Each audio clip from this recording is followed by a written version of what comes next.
KCRW supporters include Simple Human, designing products to make people more efficient at home. Tools for efficient living. Online at simplehuman.com.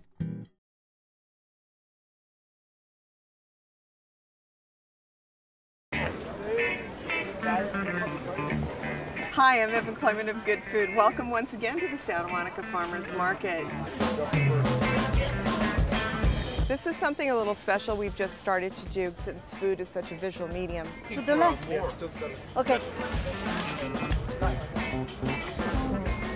So today we're going to be making a Sicilian dish that's called zucca agrodolce.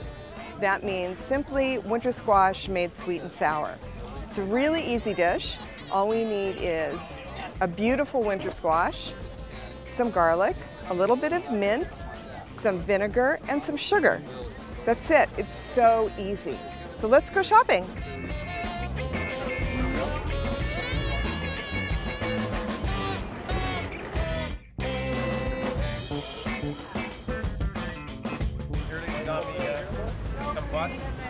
Hello, Mr. Peter. Can I have some garlic? Green garlic or oh my gosh. dry garlic? Green garlic? Oh, let's do both. Regular garlic, just pull it early. Okay, so what this is, you call this green garlic? So it's the bulb before it's bulbed up? Correct. Hi. How you doing? I'm good. Happy New Year. Happy New Year.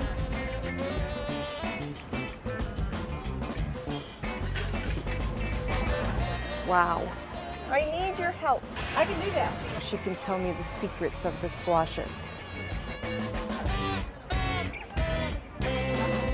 This is Barbara Spencer from Windrose Farm. She's one of the really superior farmers here at the Santa Monica Farmers Market. Stuff is always really interesting and pristine, beautiful, filled with taste. And since I need a nice squash today, I'm making the Sicilian dish. It's like a minted squash. Okay. I want something that isn't stringy, that's very meaty, and has some nice, good color. What about mixing? Okay, we can mix. That's good. Because what you can do is take a nice, perfect butternut. Now, what makes it a butternut perfect? To The me, neck is the neck, really long? A really good, solid neck with a small seed cavity. That makes sense, because the then- part of this is empty. Yeah, this is mostly empty. This way, it's just so easy to, use one of those peelers on and cube. Of course, or I do didn't bring whatever. a peeler. I'll be doing it with a knife today. Well, that's because you can.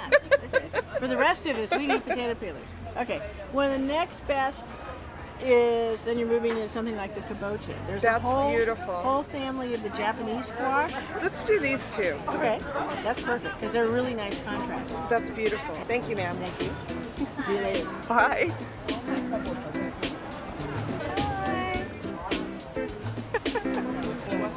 Hello, Mr. Romy.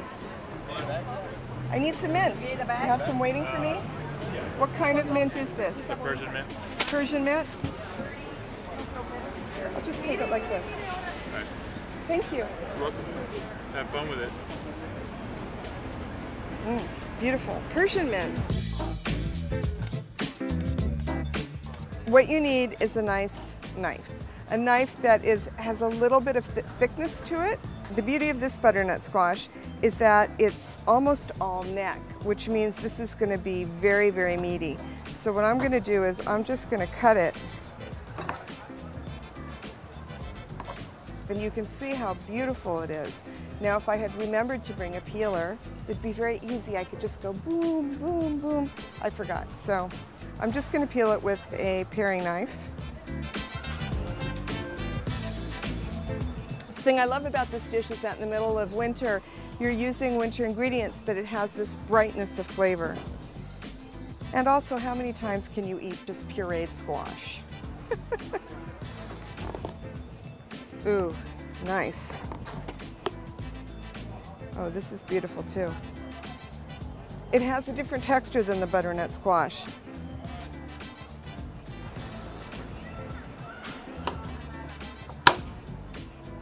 Okay, that's good. Let's move on to the garlic. I tend to be a little impatient. Dancing squash.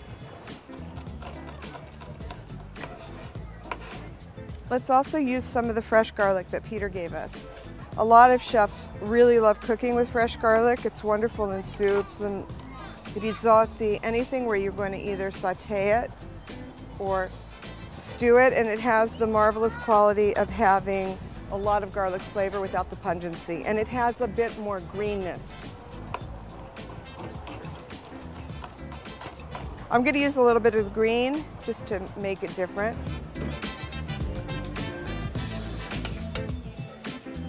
I'm going to add, of course, olive oil. Once again, don't be scared. You want to have enough in the pan so that you get a nice sauté without sticking. And what we're going to do is actually fry it until it becomes tender. So I'm just going to throw a piece in, and when it starts to sizzle, we'll know it's ready. And meanwhile, I'll start picking off the leaves of mint. I usually use spearmint, which tends to be a light, beautiful, sort of bright colored green, and it is a beautiful flavor.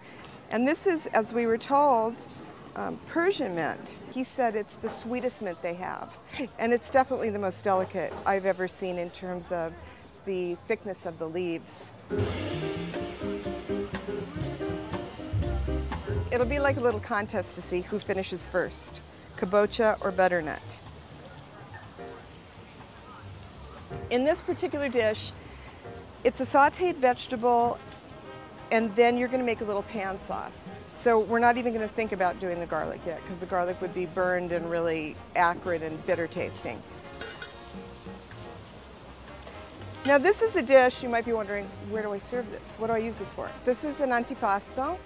It's perfect if you have a plate of this beautiful sweet and sour winter squash, and then something that has a bit more fat, something like a beautiful plate of prosciutto or some nice salami. I'm going to turn the fire off. You don't need to drain them or blot them dry, because they're going to be served in a sauce made of the oil. Lay out the squash in a pleasing manner. You've discarded some of your excess oil and you're left with just a little bit. It's still quite hot. This is kosher salt, and what I'm going to do is I'm just going to put the salt directly on .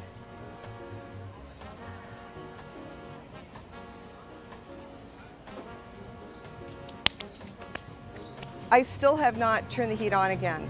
You want to be really careful at this stage not to burn your garlic.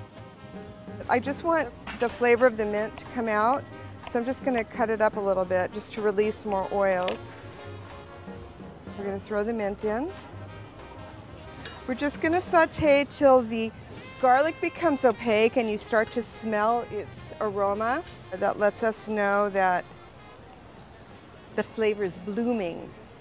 We're going to pour in some vinegar. Turn it up. And sugar. The first time I ever had this dish was when I was collaborating with my book partner, Viano Laplace, on Cucina Fresca, like a million years ago, 20 years ago. And this was a dish that they made in her house quite often. And I couldn't believe how effective and delicious it was for really not very much work. So you can see now the sugar is nearly dissolved, and the herbs are starting to get that glossy look that things get when they're covered with the syrup. I'm going to stick my finger in and taste it. Perfect. Oh, it has so much flavor from the fresh garlic. And now we're going to just make sure we get all the beautiful green stuff.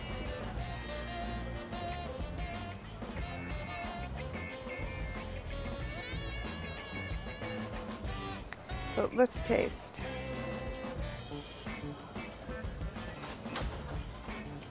Oh, that's so good. Oh, this is delicious squash. It's so creamy. Really, really good. So I want you to try making this zucca agrodolce at home. Squash, sweet and sour. Take care, have a wonderful day. Shop at your local farmers markets. Don't forget to visit us at kcrw.com/goodfood. You'll find all the information you need there.